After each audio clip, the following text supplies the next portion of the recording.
¿Sabe cuál es el pecado que manda más gente al infierno? No es la mentira, ni el asesinato, ni la violación, ni el adulterio, ni el robo, ni las perversiones sexuales, ni el orgullo, ni la arrogancia, ni la falta de misericordia. El pecado que más gente manda al infierno es la incredulidad. Jesús murió por todos los otros pecados. En Juan 3:18 leemos: el que en él cree no es condenado, pero el que no cree ya ha sido condenado, porque no ha creído en el nombre del unigénito Hijo de Dios. Es la incredulidad el pecado que cierra las puertas de los cielos. Jesús dijo: si puedes creer, al que cree todo le es posible. Y en el plano espiritual, si usted no cree, nada será posible. La Biblia dice, tanto en el Antiguo como en el Nuevo Testamento, que más el justo por la fe vivirá. Así como usted vive físicamente en respirar y en ser nutrido por los alimentos que consume, usted vive espiritualmente por la fe. Recuerde entonces que todas las cosas son posibles para aquel que cree. Bien, veamos lo que dice Romanos capítulo 10 y desde el verso 11. Pues la Escritura dice: todo aquel que en él creyere no será avergonzado, porque no hay diferencia entre judío y griego, pues el mismo que es Señor de todos es rico con los que lo invocan, porque todo aquel que invocare el nombre del Señor será salvo. ¿Cómo pues invocarán a aquel en el cual no han creído? ¿Y cómo creerán en aquel de quien no han oído? ¿Y cómo oirán sin haber quien les predique?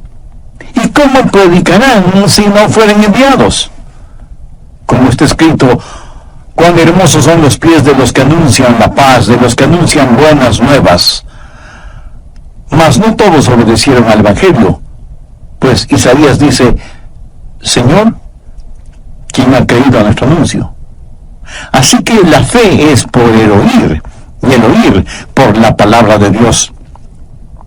Hay varias cosas que quiero sembrar en su corazón hoy, y oro que el Espíritu Santo las selle en su alma y las escribe en forma indeleble en las páginas de su vida cotidiana. Escuche, si usted todavía no es salvo, necesita desesperadamente creer en Dios.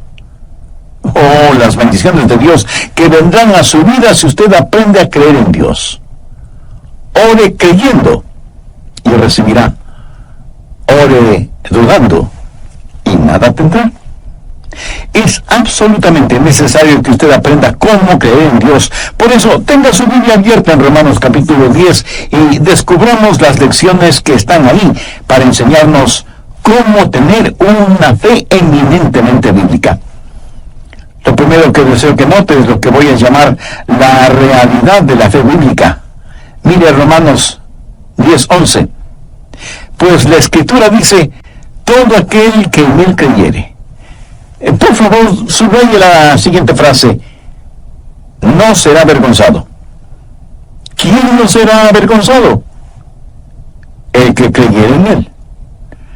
La fe, para que sea real, debe ser depositada en una persona o cosa adecuada. Estoy hablando de la realidad de la fe. Ahora usted sabe que hay personas que seguramente le dirán: solo tenga fe, solo crea. Cuando una persona me dice solo tenga fe o solo crea, la primera pregunta que se me viene a la mente es: ¿fe en qué? ¿Creer qué? No hay ningún poder en solo la fe. No crea que hay algo místico o mágico en solo creer. Anote lo siguiente en forma muy clara: su fe no es mejor que el objeto de su fe. La fe en algo inadecuado es muy peligrosa. Escuche, no es la fe la que mueve montañas, es Dios quien las mueve. Busque Marcos capítulo 11, verso 22. Respondiendo Jesús les dijo: tened fe en Dios. Hay muchas personas que piensan que la fe es pensamiento positivo, pero quiero decirle que la fe bíblica no es pensamiento positivo. que la fe bíblica le ayuda a pensar positivamente. Eso es diferente. Y por supuesto, no hay nada de malo en pensar positivamente. Pero muchas personas piensan que hay algo mágico o místico en solo creer. La realidad de la fe bíblica la encontramos en Romanos 10:11. Todo aquel que en Él, esto es, en Jesús, todo aquel que en Él creyere no será avergonzado. Su fe no es mejor que el objeto de su fe. Ahora, si para usted la fe es solo pensamiento positivo, ¿sabe lo que le va a pasar? Usted se desanimará, porque habrá momentos en que trate de pensar positivamente, pero le será imposible hacerlo. Un pequeño niño vino donde su papá y le dijo, papi, creo que fallé en el examen de aritmética. Y el papá le respondió, vamos, hijo, tienes que pensar positivamente. Y su hijo le contestó, oh sí, papi, positivamente sé que fallé. Si usted se mira a usted mismo internamente y luego trata de pensar positivamente, en vez de encontrar motivación que le anime, encontrará desánimo, porque no tomará mucho tiempo en que usted se dé cuenta que no tiene lo que se necesita para reemplazar el desánimo.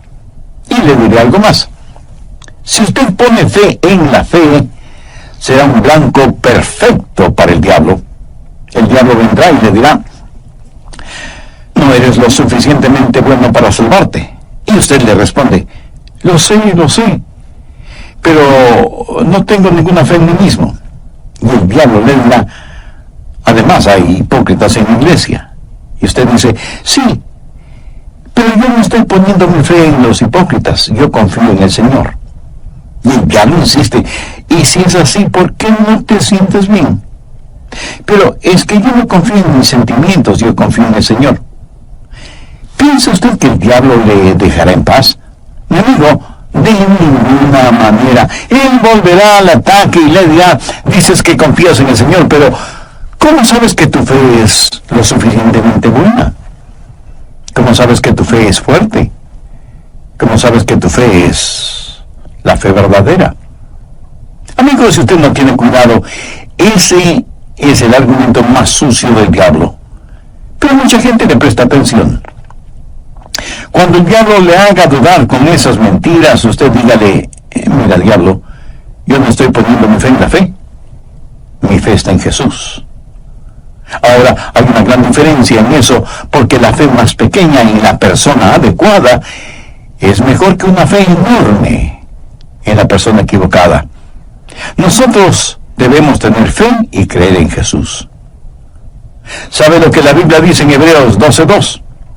Puestos los ojos en Jesús, el autor y consumador de la fe. Subraye esa frase, puestos los ojos en Jesús. No dice, puestos los ojos en sus ojos. No ponga su fe en la fe. Ponga su fe en Dios. ¿Se da cuenta? La realidad de la fe no es pensamiento positivo. No es fe en la fe. Es fe en Dios. Permítame repetir, una fe débil en la persona adecuada es mucho mejor que una fe fuerte en la persona equivocada.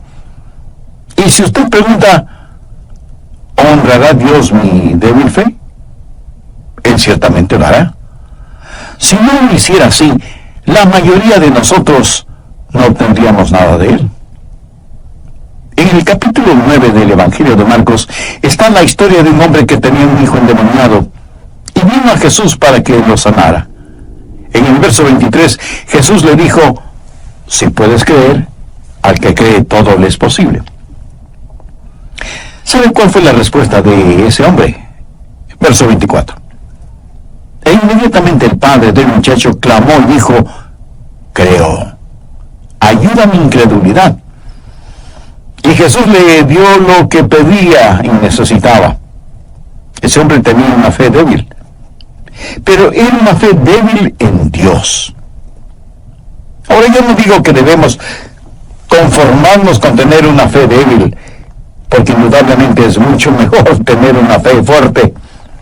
En Mateo 17:20 vemos que Jesús les dijo a sus discípulos, de cierto os digo, que si tuviereis fe como un grano de mostaza, diréis a este monte, pásate de aquí a allá, y se pasará. ¿Qué es lo que está diciendo el Señor? La menor cantidad de fe es mayor que la más grande dificultad, si es que es fe en Dios. Ponga su fe en Dios. Y si usted quiere que su fe se vuelva fuerte, no ponga su fe en la fe, ponga su fe en Dios. Esa es la manera de tener gran fe, saber quién es Dios. Permítame mostrar esto. Supongamos que usted quiere cruzar un puente, pero no sabe cuán seguro es el puente. Y usted está ahí, tembloroso, tratando de creer que tiene el valor y la fe para cruzar ese puente.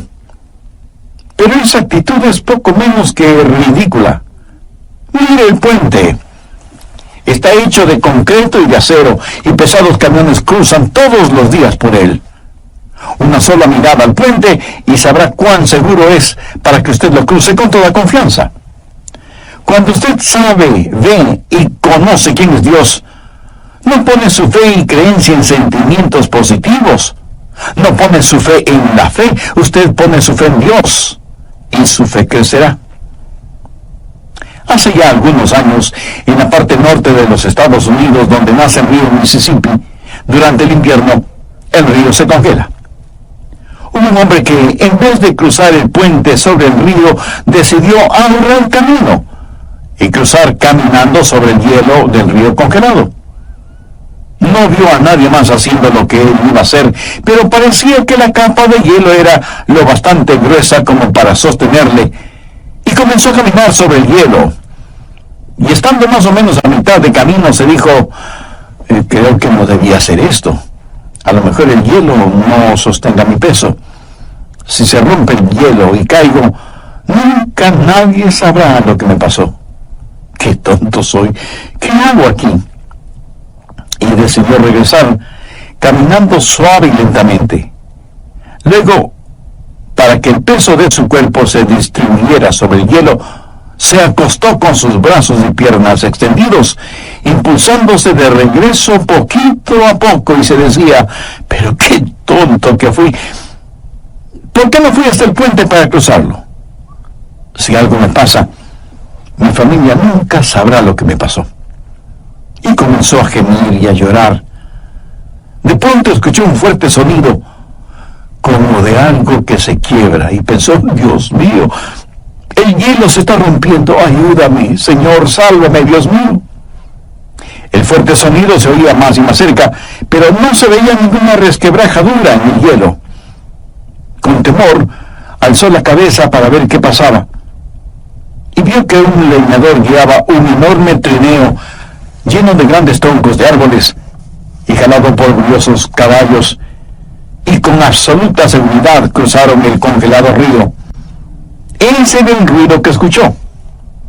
Cuando él vio eso, se puso de pie, sacudió sus humedecidas ropas y cruzó hasta el otro lado del río. Note que hubo una notable diferencia entre estos dos hombres. El segundo hombre, el leñador, evidentemente conocía la estructura del hielo en ese río congelado. ¿De dónde proviene la fe? Proviene de conocer a Dios. Todo aquel que creyera en Él no será avergonzado. ¿Quiere usted tener una fe fuerte? No trate de forzar su creencia, más bien procure conocer a Dios. Anote al margen lo siguiente, Salmo 9:10. En ti confiarán los que conocen tu nombre. Y ahora Daniel 11:32. Mas el pueblo que conoce a su Dios se esforzará y actuará. Esa es la realidad de la fe bíblica. Su fe no es mejor que el objeto de su fe. Usted debe conocer a Dios. Usted no solo debe conocer la realidad de la fe bíblica, sino que también debe conocer la raíz de la fe bíblica. Toda fe bíblica está enraizada no solo en conocer a Dios, sino también en escuchar al Dios que conoce. Miremos nuevamente Romanos 10, versos 14 y 17. ¿Cómo pues invocarán a aquel en el cual no han creído? ¿Y cómo creerán en aquel de quien no han oído? ¿Y cómo oirán sin haber quien les predique? Así que la fe es por el oír, y el oír por la palabra de Dios. Amigo, ¿me está escuchando? Para tener fe usted debe oír de Dios. Usted no puede conocer la voluntad de Dios adivinándola. El apóstol dice que la fe viene por el oír. Usted no la produce, ella viene a usted. Dios le da la fe. En Efesios 2, versos 8 y 9 leemos: porque por gracia sois salvos por medio de la fe, y esto no de vosotros, pues es don de Dios. ¿Lo ven? Fe es el regalo de Dios. Gracia es el regalo de Dios, y lo mismo es la fe para recibir la gracia. Filipenses 1:29, porque a vosotros os es concedido a causa de Cristo, no solo que creáis en Él, sino también que padezcáis por Él. Este verso nos dice dos cosas, y voy a escoger una de ellas. La fe nos es dada para creer, y Dios es el dador de la fe. Nadie puede creer en Dios a menos que Dios le capacite para hacerlo. ¿Y cómo Dios le capacita para que crea? Por medio de su palabra. La fe viene por el oír, y el oír por la palabra de Dios. Por lo tanto, y contrario a la creencia popular, usted no lo nombra y lo reclama. Dios habla, usted cree y lo recibe. No es que usted lo nombra y lo reclama. El proceso correcto es: Dios le habla, usted lo cree y entonces lo recibe. ¿Qué es lo que dice Hebreos 11:1? Es pues la fe, la certeza de lo que se espera, la convicción de lo que no se ve. Bien, llegamos hasta este punto en nuestro estudio de hoy. Espero que lo que hemos visto hasta aquí le sea de inspiración y de provecho en su vida cotidiana. Antes de terminar, si usted no conoce a Dios, esto de la fe y creer no tendrá mayor sentido, porque las cosas de Dios hay que discernirlas espiritualmente. Haré un breve resumen de lo que estudiamos en el programa anterior. Cuando usted va a algún lugar a comprar algo, lo que quiera que compra, lo paga con dinero, dólares, pesos, yenes, euros, dólares, lo que sea. Pero nosotros recibimos de Dios fe. Fe es un medio de intercambio. Fe es la más grande posesión que tenemos. Incredulidad es la más grande piedra de tropiezo. Incredulidad es la mayor debilidad. Incredulidad es el pecado de todos los pecados. Fue la incredulidad la que causó que Eva pecara contra Dios en el jardín del Edén. Ella no creyó lo que Dios había dicho. La incredulidad cerró las puertas de la tierra prometida, y la Biblia dice que los israelitas no pudieron entrar debido a su incredulidad. ¿Sabe cuál es el pecado que más manda gente al infierno? No es la mentira, ni el asesinato, ni la violación, ni el adulterio, ni el robo, ni las perversiones sexuales, ni el orgullo, ni la arrogancia, ni la falta de misericordia. El pecado que manda más gente al infierno es la incredulidad. Mire lo que dice Juan 3:18. El que en él cree no es condenado, pero el que no cree ya ha sido condenado, porque no ha creído en el nombre del unigénito Hijo de Dios. Es la incredulidad el pecado que cierra las puertas de los cielos. En el programa anterior también hablé de la realidad de la fe bíblica y de la raíz de la fe bíblica. Toda fe bíblica está enraizada no solo en conocer a Dios, sino también en escuchar al Dios que conoce. Miremos nuevamente Romanos 10, versos 14 y 17. ¿Cómo pues invocarán a aquel en el cual no han creído? ¿Y cómo creerán en aquel de quien no han oído? ¿Y cómo oirán sin haber quien les predique? Así que la fe es por el oír, y el oír por la palabra de Dios. Amigo, ¿me está escuchando? Para tener fe, usted debe oír de Dios. Usted no puede conocer la voluntad de Dios simplemente adivinándola. El apóstol dice que la fe viene por el oír. Usted no la produce, ella viene a usted. Dios le da fe.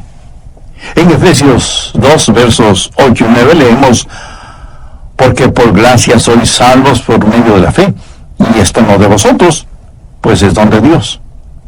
¿Lo ven? Fe es el regalo de Dios. Gracia es el regalo de Dios. Y lo mismo es la fe para recibir la gracia. Filipenses 1:29. Porque a vosotros os es concedido a causa de Cristo, no solo que creáis en Él, sino también que padezcáis por Él. Este verso dice dos cosas, y voy a escoger una de ellas. La fe nos es dada para creer, y Dios es el dador de la fe. Nadie puede creer en Dios a menos...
que Dios le capacite para hacerlo. ¿Y cómo Dios le capacita para que crea? Por medio de su palabra. La fe viene por el oír y el oír por la palabra de Dios. Por lo tanto, y contrario a la creencia popular, usted no lo nombra y lo reclama. Dios habla, usted cree y lo recibe. No es que usted lo nombra y lo reclama. El proceso correcto es, Dios le habla, usted lo cree, y entonces lo recibe. ¿Qué es lo que dice Hebreos 11:1? Es pues la fe, la certeza de lo que se espera, la convicción de lo que no se ve. La palabra esperar significa un deseo intenso, profundo, aunque en nuestros días significa tal vez. Pero en la Biblia no tiene ese significado. Por favor, escúcheme. Esperar en la Biblia significa una seguridad sólida como la roca basada en las promesas de Dios. Eso es lo que se espera. Significa seguridad mezclada con anticipación. Por eso es que la Biblia, cuando se refiere a la segunda venida del Señor, la identifica como la bendita esperanza. ¿Cómo lo sabemos? Porque Dios lo dice. Jesús no ha regresado todavía, pero Él vendrá, Él vendrá. La raíz de la fe es la palabra de Dios. La fe viene por el oír y el oír por la palabra de Dios. Ahora, ¿cómo Dios nos comunica su palabra? Decimos que no podemos tener fe a menos que Dios hable. Bueno, ¿cómo habla Dios? En el griego hay dos palabras al respecto. La una es logos. A Jesús se le llama el logos, o sea, la palabra de Dios. Y decimos que la Biblia es la palabra del Dios viviente. Jesús es el logos. La Biblia es el logos. Eso significa la revelación de Dios dada en Cristo, revelado en la Biblia. Pero hay otra palabra para palabra, Ramá. Y esa es la palabra usada en Romanos 10:17. La fe es por el oír, y el oír por la palabra de Dios. Aquí Pablo no utilizó la palabra logos, sino la palabra ramá. ¿Pero qué significado tiene esa palabra? Sencillamente significa una palabra hablada, una expresión verbal. Creo que podríamos llamarla una palabra de la palabra. Usted toma la Biblia, la palabra de Dios, y comienza a leerla. Y la Biblia le empieza a hablar a usted de las cosas de Dios. Usted recibe una ramá de logos. Recibe una expresión de Dios, y Dios le habla a su corazón y a su mente, y usted escucha a Dios. Usted tiene que escuchar a Dios. Para que usted tenga fe, no necesita escucharme a mí. Usted tiene que saber escuchar a Dios. Todo lo que yo puedo hacer es transmitir el mensaje, pero Dios es el dueño y autor de ese mensaje. Mire el verso 14. ¿Cómo pues invocarán a aquel en el cual no han creído? ¿Y cómo creerán en aquel de quien no han oído? ¿Y cómo oirán sin haber quien les predique? Usted debe escuchar a Dios. Usted debe recibir una ramada de Dios. ¿Cómo Dios le habla a usted y le da algo?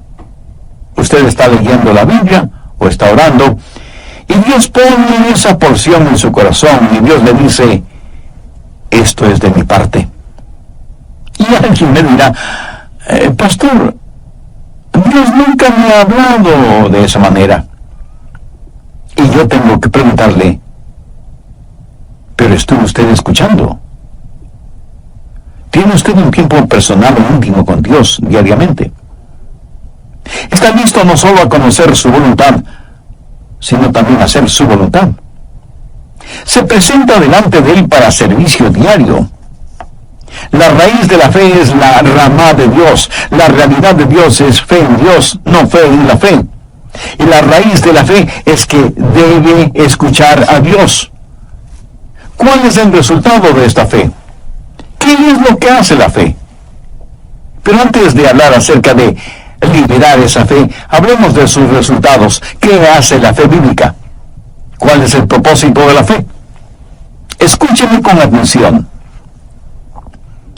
Fe no es que la voluntad del hombre se haga en el cielo, es que la voluntad de Dios se haga en la tierra. El resultado de la fe es la voluntad de Dios. Hace poco dije que usted no puede tener fe a menos que escuche a Dios. ¿Sabe lo que va a escuchar de Dios? Va a escuchar la voluntad de Dios. Cuando Dios habla, le dirá, esto es lo que quiero que se haga y por lo tanto, quiero que lo creas. Ahora, usted no puede tener fe por nada que no sea la voluntad de Dios. Si no es la voluntad de Dios, de ninguna manera usted tendrá fe para hacerlo. ¿Por qué? Porque la fe es un regalo de Dios. La fe viene por escuchar la palabra de Dios. Y Dios no le va a dar a usted una palabra en algo que no sea su voluntad. Y eso es maravilloso porque eso mantiene a Dios en control de todo. No piense que usted simplemente puede creer lo que quiere creer acerca de lo que desea y tenerlo. Por ejemplo, si tengo suficiente fe, ¿podría convertir mi casa en oro sólido? No, a menos que Dios quisiera hacerlo así, porque Dios está en control. Recuerdo haber leído el cuento del rey Midas. Su deseo fue que todo lo que tocara se transformara en oro, y su deseo le fue otorgado. Y él creyó que iba a ser el rey más rico del mundo porque todo lo que tocaba se transformaba instantáneamente en oro. Pero cuando quiso comer, su comida se volvió oro. Y cuando besó a su hermosa hija, ella ya no fue la hija a la cual podía amar, porque se convirtió en una estatua de oro. Y lo que él pensó que era una bendición, terminó siendo una maldición. Amigo, si usted tuviera ilimitada fe, se tornaría en una maldición. Si usted pudiera decir, bueno, yo puedo creer y tener todo lo que quiera, le aseguro que usted haría una calamidad de todas las cosas, porque usted estaría tratando de controlarlas, no Dios. El resultado de la fe es que la voluntad que tiene el privilegio de hacer. Por favor, busque 1 de Juan 5:14. Y esta es la confianza que tenemos en Él, que si pedimos alguna cosa conforme a su voluntad, Él nos oye. ¿Cuál es la realidad de la fe? Es fe en Dios. ¿Cuál es la raíz de la fe? Escuchar a Dios. ¿Cuál es el resultado de la fe? Es que la voluntad de Dios sea hecha. Ahora, ¿cómo libera esa fe? ¿Qué debe hacer?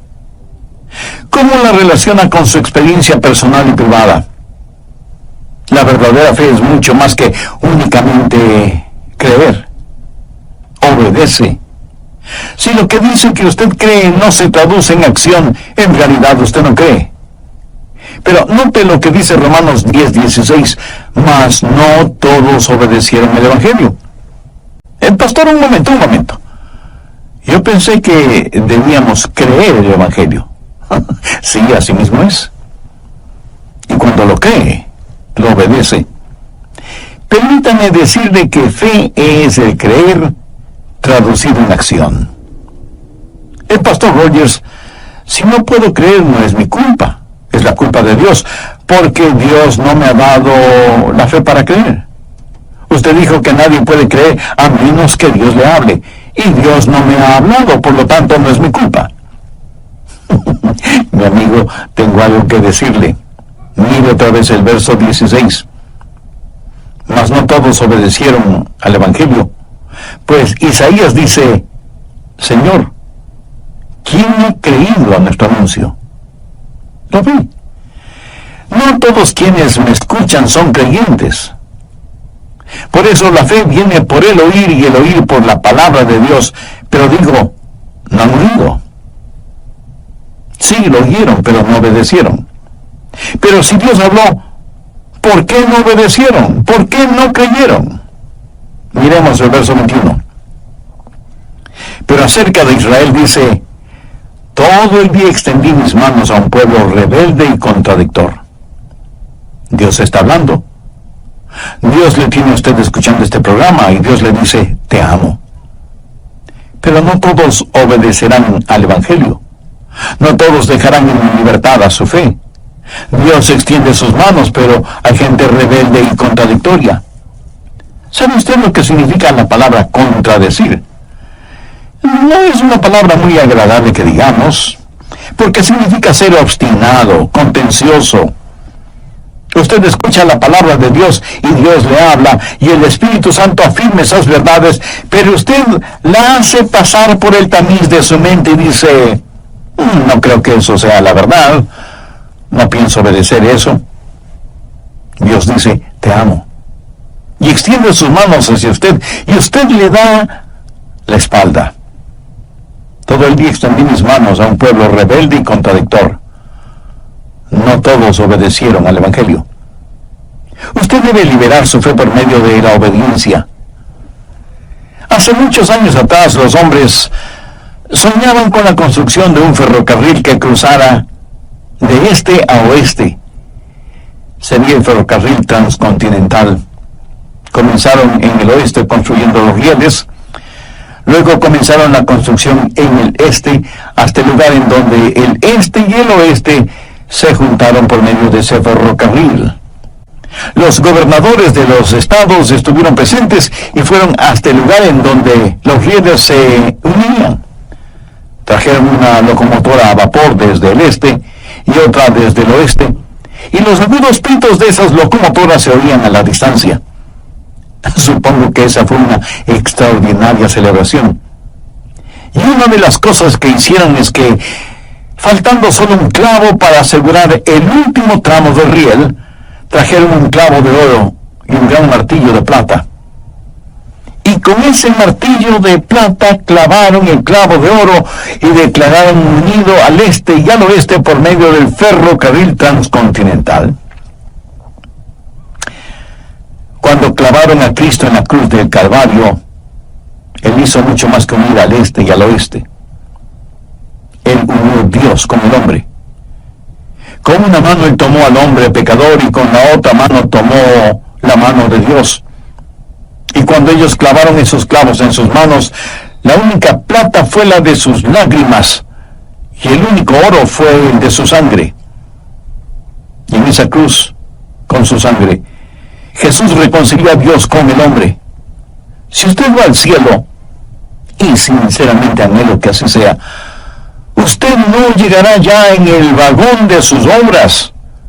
Usted no llegará ya trepando la escalera de la lógica, ni llegará ya en el transbordador de la razón. Usted llegará ya en el ferrocarril de la redención. ¿Cuál es la fórmula? Confiar y obedecer. No hay ninguna otra manera. Para ser felices en Jesús hay que confiar y obedecer. La liberación de su fe es su manera de decir, Dios, creo, y por lo tanto obedezco, te entrego este mismo momento mi corazón. Amigo, si usted confía en Jesús, le prometo, basado en la autoridad de la palabra de Dios, que Él le perdonará, le salvará y le guiará. Porque su palabra dice en Romanos 10:13, porque todo aquel que invocar el nombre del Señor será salvo. Si usted quiere ser salvo ahora mismo, le invito a decir la siguiente sencilla oración conmigo. Diga en voz alta o en la intimidad de su corazón: Señor Jesús, soy un pecador y estoy perdido. Necesito que me salves, porque yo no puedo salvarme por mí mismo. Tú prometiste salvarme si confiaba en ti. Confío en ti este mismo momento. Y con fe como la de un niño pido que entres en mi corazón y tomes el control de mi vida. Perdóname y sálvame.